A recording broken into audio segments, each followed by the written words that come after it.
Hi hello నమస్తే welcome to Telugu one. This is దివేశ్వరి. Cinema నిర్మాణం కోసం డబ్బునే కాదు, కాలాన్ని కూడా వేచించాల్సి ఉంటుంది. కొందరు నటీనటులు తమ పాత్రకు న్యాయం చేయాలన్న ఉద్దేశంతో ప్రాణం పెట్టి ఆయా పాత్రలను పోషిస్తుంటారు. దానికోసం ఎంతటి రిస్క్ తీసుకోవడానికైనా వెనకాడరు. అలా చాలా మంది నటీనటులు పర్ఫెక్షన్ కోసం ప్రాణాల మీదకు తెచ్చుకున్న సందర్భాలున్నాయి. హీరో కానీ హీరోయిన్ కానీ తీవ్రంగా గాయపడితే అది సినిమాపై ఎంతో ప్రభావాన్ని చూపిస్తుంది. కొన్ని నెలల పాటు షూటింగ్ని వాయిదా వేయాల్సి వస్తుంది. అందుకే హీరోలు ఎక్కువ రిస్క్ తీసుకోకుండా దర్శక నిర్మాతలు చూసుకుంటారు. అయినా కొన్నిసార్లు ఎవరూ ఊహించని విధంగా ప్రమాదాలు జరుగుతూ ఉంటాయి.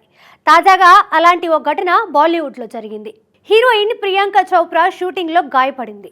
ది బ్లఫ్ అనే సినిమాలో ఆమె ప్రధాన పాత్ర పోషిస్తోంది. ఈ సినిమా షూటింగ్ ఆస్ట్రేలియాలో జరుగుతోంది. కొన్ని యాక్షన్ సన్నివేశాల చిత్రీకరణలో తనకి ప్రమాదం జరిగిందని సోషల్ మీడియా వేదికగా తెలియజేసింది ప్రియాంక. అంతేకాదు, దానికి సంబంధించిన ఫోటోలను కూడా షేర్ చేసింది. ఆమె ముఖంపై, మెడపై గాయాలయ్యాయని తెలుస్తోంది. వృత్తి జీవితంలో ఎదురయ్యే ప్రమాదం అంటూ ఆమె సోషల్ మీడియాలో పోస్ట్ చేశారు. అయితే ఈ ప్రమాదం ఎలా జరిగిందనేది మాత్రం చెప్పలేదు.